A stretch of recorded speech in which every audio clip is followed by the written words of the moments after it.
Hi, it's Mark from Top Local. I'm here with Bernie Pawlik, Pawlik Automotive in Vancouver.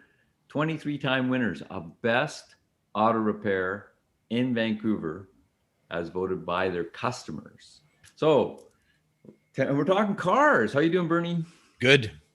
So, 2013 Range Rover Supercharged. You took the body off. What the heck was going on with this vehicle? Yeah, so we've got a kind of exciting show for you. At least we hope that we can pull it off. 2013 Range Rover Supercharged, basically engine overheated and damaged. Needed the engine replaced, repaired or replaced. And so we started the procedure.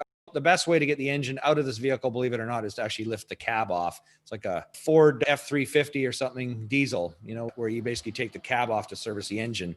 We do a lot of in-car repairs, and this is actually the first time we've pulled a cab off one of these. So I thought it was pretty amazing what you find underneath the cab. So I think we'll just get right into the video. We're not going to show you the full end repair. This is just kind of the preliminary part. This will be part one of at least one more podcast. So let me get the screen share going. I apologize. It might be a little clunky getting stuff up. So this is a video, and I'm going to kind of scroll through it manually. But that is basically the cab off the vehicle. And I'm going to kind of go backwards a little bit here. You can see the cab. We didn't clean the leaves out yet, which you can see in the wheel well. That's basically the cab off the vehicle. Back down. There's the engine and radiator. And I'm going to go back right to the very beginning. And we're going to kind of go through this bit by bit. And I'll just show you some of the things, on this vehicle, because it's pretty cool. I mean, most impressive thing I found is just how much stuff is underneath this vehicle. It's shorter, obviously, than a Ford diesel truck. But there's just so many bits and pieces and parts, which is what makes these vehicles fantastic. So if you can see right here, I mean, Can we wait a second? How long did it take you to get the body off of the vehicle? Yeah, it actually took about 5 hours. That's surprising. There's got to be a heck of a lot of stuff that needs to be taken apart. Well, there is a lot, but this vehicle's designed. I mean, you'll see as you look around the pictures, you can see that the vehicle's designed. They build the whole chassis, everything, engine, transmission, drivetrain, all the suspension component, everything's put together, and then they drop the body on top. So there's a lot of wiring, there are brake lines, but it's actually not that difficult of a job. It's complex for sure, but not that difficult. So this is with the body off. Again, there's the front, the bumpers sits over front here. You've got your radiator, your air AC compressor, condenser in the front here, some air conditioning pipes. The engine sits here. It's a supercharged engine, so the supercharger's on top. This little thing flopped here, that's a power steering reservoir. So again, that needs to be unhooked from the body because it's attached to the body. There's an air spring here, air strut for the suspension, the left front wheel. And this is one of the places where the cab mounts down to the vehicle. So it's a cushioned rubber insulator, large bolt goes through it to mount the cab. If we look back a little further, we're looking back into the transmission, the transfer case, and I'll just move the video forward and we'll just kind of look down the car and I'll try to stop it at the best kind of picture quality I can. Let's see if we get something a little clearer here. There's the transmission, the transfer case. This it's a little fuzzy here, but this is the transfer case actuator motor. With these vehicles, they have all those various modes of, you can adjust it for sand or grass or uphills and downhills. There's a number of components in the system, but this motor here will be changing with those different modes. It'll change the transfer case operation. So you can see this is the drive shaft here. It goes to the front axle, the drive shaft to the rear, the mufflers, exhaust pipes for one side of the vehicle. So we'll just move a little further down. Oh, just on the engine too. These are the ignition coils on top of the engine. You normally don't see this because there's plastic covers over top. So there we're kind of moving past the transmission, transfer case, and we're moving towards the rear end of the vehicle. Here you obviously see the rear tires. We've talked before about this, but this vehicle has the sway bar, the electronic sway bar system, hydraulic sway bars in front and rear. So it's so nice seeing all the stuff off because it's so easy to replace it now. Whereas, when we have to replace these parts in the vehicle, it takes hours just to haul these things up. But this is the hydraulic unit for the sway bar where you can basically disconnect the sway bar. We did a previous conversation on one of these. Parking brake on this has a module and cables, and that's where this is located. This leads out to the wheels. Again, like just super simple to replace. Normally there's a body on top of this vehicle. Rear suspension, again, there's mufflers around the back for the nice quiet exhaust that you get on these vehicles. We'll just kind of wander around the back of the vehicle. There you can see that.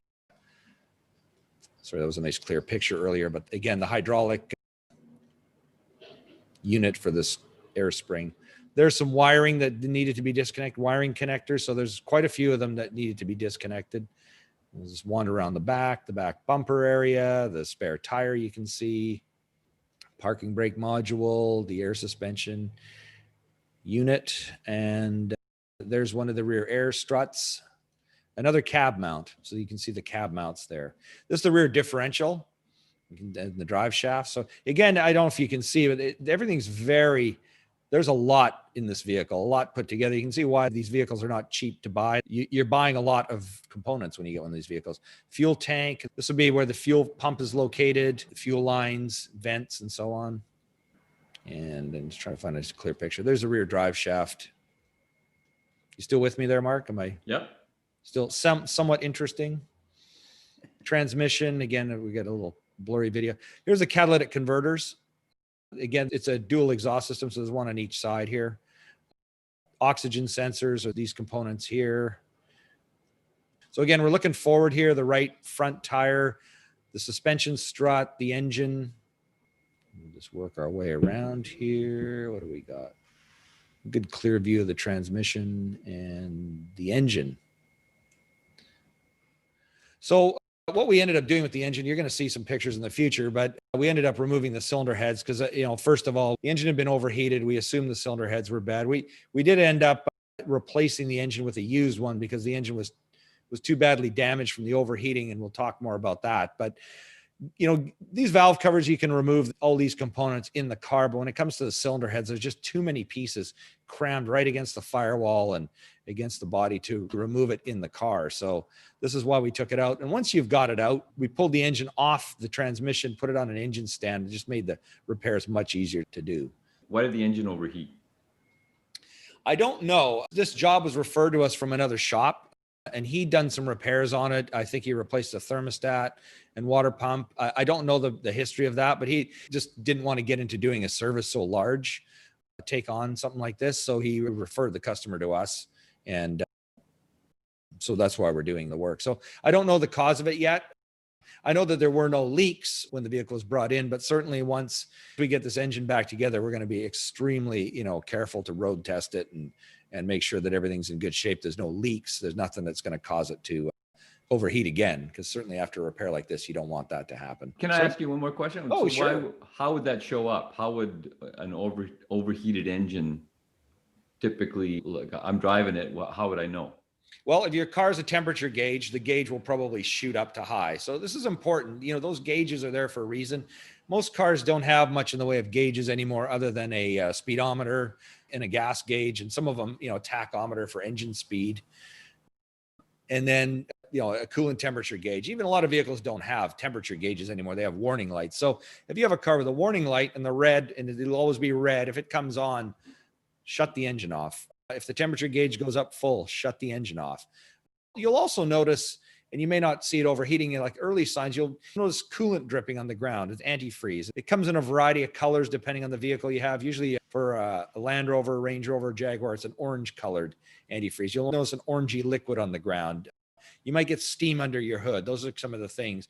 And also too, if your heating stops working all of a sudden, you might be low on coolant because the heating system in the car, it uses the hot coolant from the engine to warm your car. So if you're in the winter and all of a sudden you got no heat, that could be an engine that's low on coolant and possibly overheating.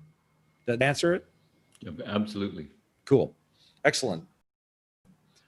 Just another thing, this is sort of where the fuel injection, this is a direct fuel injection system, which we've talked about in other podcasts and different vehicles. So this is a high pressure fuel system. There's high pressure pumps located way down on the side of the engine, which we'll probably look at in our next video. And again, pipes, these are under extremely high pressure. So it's important that they're all fitted properly and don't cause any problems or leaks.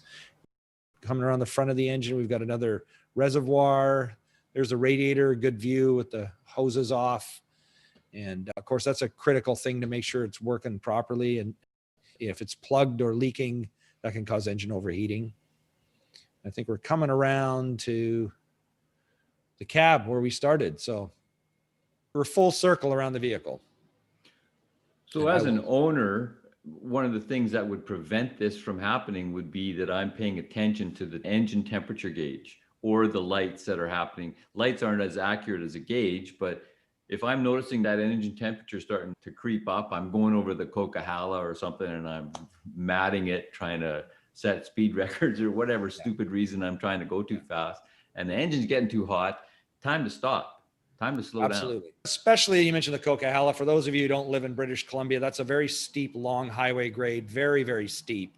Goes for, I don't know, 30, 40 miles, perhaps. It's all uphill, and there's some exceptionally steep parts. So, I mean, it's a place where it's an engine testing ground. Every time you drive up that hill, you know, you got to watch your speed. A lot of engines have been cooked going up those hills. So, I mean, it's not unique.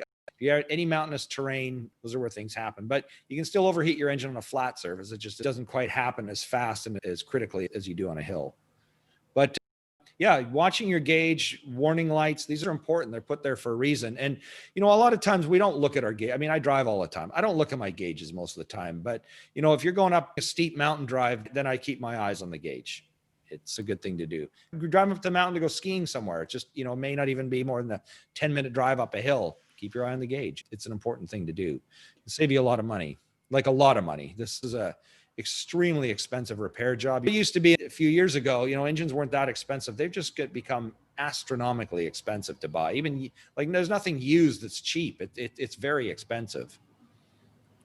They're very complicated. Burning dinosaurs is a complicated dealio. It's become complicated. It used to be really easy at one time, but then, you know, our air, I'm surprised any of us could breathe. You either burn the fuel and you don't care what comes out the tailpipe, or you make it nice and clean and powerful, and then the engine becomes very exceptionally complex. So again, to reiterate, the reason that you're going through all this shenanigans to pull the cab, the whole body off of this Range Rover, is because ultimately it's cheaper and faster and easier for you to do the job right than it was to leave it on and try and finagle the engine out of there. Absolutely. Exactly.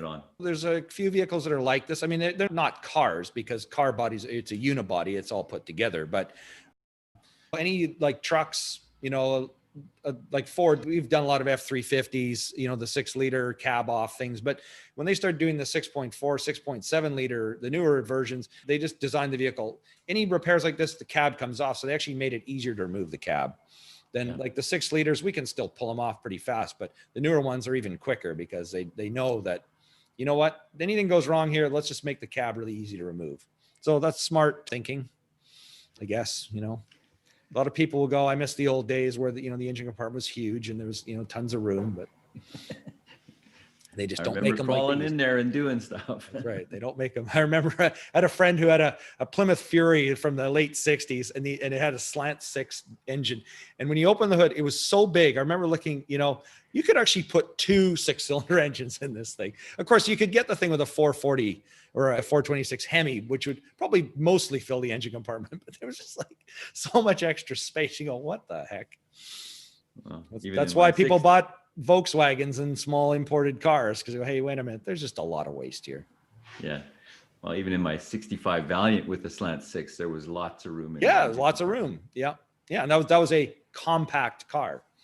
So if you have a Range Rover in Vancouver and you have a problem, the guys to see who are experts, deal with lots of all makes and models of Range Rovers, all years, all kinds of issues.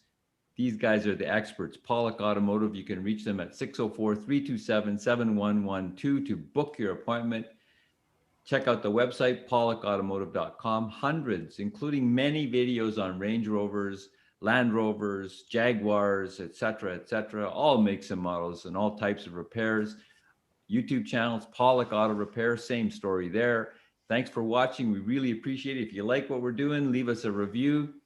Thanks, Bernie. Thank you, Mark. Thanks for watching.